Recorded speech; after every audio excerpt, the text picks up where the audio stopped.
வணக்கம். Red news விரைவுச் செய்திகள். நவம்பர் 13 மதுரை ஆவினுக்கான பால் கொள்முதலில் ஆவின் பால்வளத்துறை அதிகாரிகள் கூட்டணி அமைத்து மோசடி. ஆவினோடு தொடர்பில் இல்லாத அதிகாரிகள் குழு அமைத்து விசாரணை நடத்தி நடவடிக்கை எடுக்க வேண்டும் என்று தமிழ்நாடு பால் முகவர்கள் தொழிலாளர்கள் நலச்சங்கம் நிறுவன தலைவர் சு.ஆ. பொன்னுசாமி அளித்த பேட்டியினை காண்போம். அனைவருக்கும் வணக்கம். பேரை கேட்டாலே அதிருதல் என்ற திரைப்பட வசனத்தை எல்லாருமே கேட்டிருப்போம். கேட்காத ஆட்கள் யாரும் இருக்க மாட்டாங்க. அந்த வகையில் சர்ச்சைகளுக்கும் முறைகேடுகளுக்கும் மோசடிகளுக்கும் பெயர் போனதாக தமிழ்நாடு அரசுடைய ஆவின் நிறுவனம் திகழ்ந்துக்கிட்டு இருக்கின்றத எல்லாரும் ஊடகங்களையும் சமூக வலைதளங்களையும் செய்திகளாக பார்த்துக்கிட்டு இருப்பீங்க. ஆவின் தொடங்கப்பட்டது பால் உற்பத்தியாளர் நலனுக்காகவும் பொதுமக்களுக்கு நியாயமான விலையில் பால் கிடைக்கணுன்றதுக்காகவும் தான். ஆனால் தற்போது ஆவின் அதிலிருந்து தடம் மாறி திசை மாறி போய்கிட்டு இருக்கின்றது தான் தொடர்ந்து வந்து கொண்டிருக்கக்கூடிய செய்திகளும் தகவல்களும் இருக்குது. அந்த வகையில் பால் உற்பத்தியாளர்கிட்டிருந்து கொள்முதல் செய்யக்கூடிய பாலுக்கான அதை ஸ்பாட் அக்னாலஜ்மெண்ட் சொல்லக்கூடிய உடனடி ஒப்புகை சீட்டு கொடுக்கக்கூடிய வேலைகள் ஆவினில் படிப்படியாக செஞ்சுட்டு வந்துட்டு இருக்காங்க. இன்னும் ஒரு 25 விழுக்காடு கூட அதை செய்யலை. ஏன்னா அதனால் இந்த ஸ்பாட் அக்னாலஜ்மெண்ட் கொடுக்காதனால தான் ஊழல் முறைகேடுகள் அங்கேருந்தே தொடங்குதுன்றதை எங்கள் தமிழ்நாடு பால் முகவர்கள் தொழிலாளர் சங்கம் சார்பில் தொடர்ந்து நம்ம சுட்டி காட்டிக்கிட்டே இருக்கோம். இது ஒரு புறம் இருந்தாலும் கூட பால் உற்பத்தியாளர் கூட்டுறவு சங்கங்கள்லேருந்து பால் உற்பத்தியாளர் கொடுக்கக்கூடிய அந்த பால் பால் மொத்த குளிரூட்டும் நிலையங்களுக்கு கொண்டு வரப்பட்டு அங்கே குளிரூட்டப்பட்டு அதன் பிறகு தான் ஆவின் பால் பண்ணைகளுக்கு கொண்டு போகப்படுது. ஆனால் இங்கே பால் உற்பத்தியாளர் கொடுக்கக்கூடிய பாலை கூட்டுறவு சங்கங்கள், ஏன்னா அவங்க கொடுக்குறது 2 லிட்டரு 5 லிட்டரு 3 லிட்டரு 10 லிட்டருன்னு கொடுப்பாங்க, அதை அளந்து எடுத்துடுறாங்க.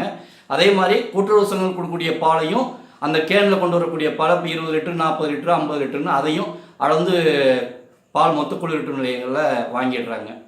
ஆனால் அந்த பால் மொத்த குளிரூட்டும் நிலையத்திலேருந்து பால் எடுத்துகிட்டு போகிறது வராங்க இல்லையா, ஆவினுடைய அந்த டேங்கர் லாரி, அவங்க அந்த மொத்த குளிரூட்டும் நிலையத்தில் அந்த பாலை அளக்கிறதும் கிடையாது.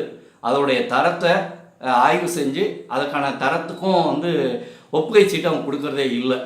இந்த மொத்த குளிரூட்டு நிலையங்களில் அவங்க கொடுக்கக்கூடிய துண்டு சீட்டு, இந்த இதில் நாங்கள் எவ்வளோ பால் கொள்முதல் செஞ்சுருக்கோம், அந்த டேங்கரில் எவ்வளோ பால் இருக்குது அப்படின்ற எவ்வளோ சத்தில் இருக்குன்றது அவங்க சொல்கிற அடிப்படையில் அந்த டேங்கர் லாரியில் ஏற்றிட்டு போகிறாங்க. ஒரு டேங்கர் லாரி குறிப்பாக 2லேருந்து 3 அதிகபட்சம் 4 பால் மொத்த குளிரூட்டு நிலையங்கள்லேருந்து பால் சேகரித்து பால் பண்ணைகளை கொண்டு போகக்கூடிய நிகழ்வு தமிழ்நாடு முழுக்க நடந்துக்கிட்டு இருக்கு. இதுதான் ஆவினுடைய பால் கொள்முதல் நிலவரம். இந்த நிலையில் பார்த்தீங்கன்னா இப்போது மதுரையில் இந்த பால் மொத்த குளிரூட்டும் நிலையம் நடத்தக்கூடிய ஒரு நிர்வாகி மதுரை ஆவின் பொதுமேலாளருக்கு ஒரு புகார் கடிதம் கொடுத்துருக்காரு. அது என்னன்னு பார்த்தீங்கன்னா MS 2051 வாழைத்தோப்பு பால் மொத்த குளிரூட்டும் நிலையம் என்று சொல்லக்கூடிய அந்த குளிரூட்டும் நிலையத்தில் கடந்த ஜூலை மாதத்திலிருந்து அக்டோபர் மாதம் வரைக்கும் 4 மாதம் தொடர்ந்து அவங்க அனுப்பிய பால் பார்த்தீங்கன்னா கிட்டத்தட்ட 2,16,085 லிட்டர் பால் ஆவினுக்கு அனுப்பிச்சிருக்கிறாங்க. ஆனால் அங்கே ஆவினில் அவங்க வர வச்சிருக்கிறது இந்த 4 மாதத்தில் கிட்டத்தட்ட 3,422 லிட்டரு குறைவாக கணக்கு எழுதி வச்சுருக்கிறாங்க ஆவின் அந்த மதுரை ஒன்றியத்தில்.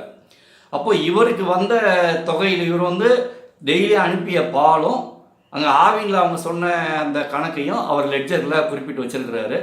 இவர் நான் நேர்மையாக பால் கொள்முதல் செஞ்சுருக்கிறேன், என்கிட்ட எல்லா ரெக்கார்டுமே இருக்குது, ஆய்வு செஞ்சுக்கலாம்.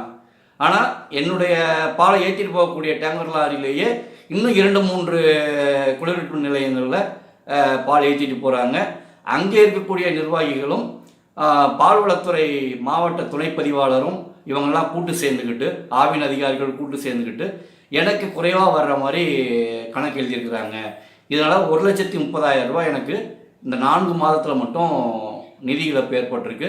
இதனால் என் கை காசை போட்டு நான் பால் உற்பத்தியாளர்கள் பணப்பட்டுவாடை செய்ய வேண்டிய ஒரு சூழல் உருவாகிருக்கு அப்படின்னு சொல்லியிருக்காரு.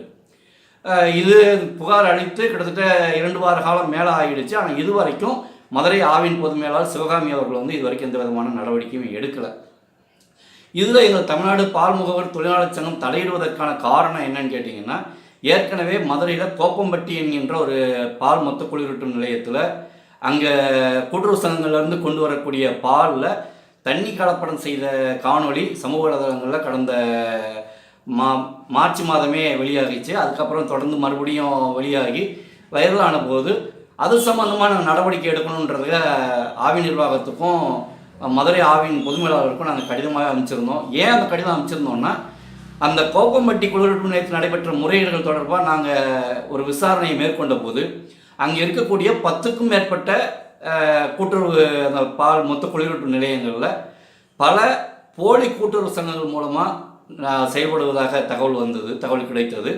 அதுவும் இல்லாமல் இந்த போலி கூட்டுறவு பால் உற்பத்தியாளர் சங்கங்களில் தனியார்கிட்ட குறைஞ்ச விலைக்கு பால் வாங்கி இதை ஆவினுக்கு அதிக விலைக்கு கொள்முதல் செய்த மாதிரி கணக்காட்டுவதாகவும் ஒரு புள்ளிவிவரம் வந்திருந்தது. இதையெல்லாம் தகுந்த தரவுகளோடு ஆதாரங்களோடு கடந்த செப்டம்பர் மாதம் 3ஆம் தேதி ஆவின் பொதுமேலாளர் சிவகாமி அவர்களுக்கும் மதுரை மாவட்ட ஆட்சியர், ஏன்னா அவர் தான் செயலாட்சியர், ஆவினுக்கு செயலாட்சியர், ஏன்னா கூட்டுறவு தேர்தல் நடக்காததுனால அவர் தான் ஆவினுக்கான செயலாட்சியர், சேர்மன் கிடையாது, பெருந்தலைவர்னு சொல்லுவாங்க, அது பொறுப்பு கிடையாது, இப்போ இல்லை, அந்த தேர்தல் நடக்காததுனால, கூட்டுறவு சங்க தேர்தல் நடக்காததுனால. ஸோ செயலாட்சியராக இருக்கக்கூடிய மாவட்ட ஆட்சியருக்கும் ஆவின் நிர்வாக இயக்குனர் வினித் ஐஏஎஸ் அவர்களுக்கும் செப்டம்பர் மாதம் 3ஆம் தேதி நாங்கள் மின்னஞ்சல் வாயிலாக கடிதம் அமைச்சிருக்கோம், இது சம்பந்தம் நடவடிக்கை எடுங்கன்னு. ஆனால் ஒரு துரதிர்ஷ்டம் என்ன அப்படின்னா, கலப்படம் செய்த அந்த சம்மந்தப்பட்ட மொத்த குடியிருப்பு நிலையம் மீதோ இல்லை அதற்கு உடந்தையாக இருந்த பால்வளத்துடைய மாவட்ட துணை பதிவாளர் மீதோ இல்லை மற்ற அதிகாரிகள் மீதோ நடவடிக்கை எடுக்காமல் அந்த முறைகளை வெளிச்சத்துக்கு கொண்டு வந்த விரிவாக்க அலுவலர் மீது நடவடிக்கை எடுத்து அவரை பணியிடை நீக்கம் செஞ்சு உத்தரவு பிறப்பித்தாங்க. இந்த நிலையில் தான் இப்படியான ஒரு குற்றச்சாட்டு வந்திருக்கு. இது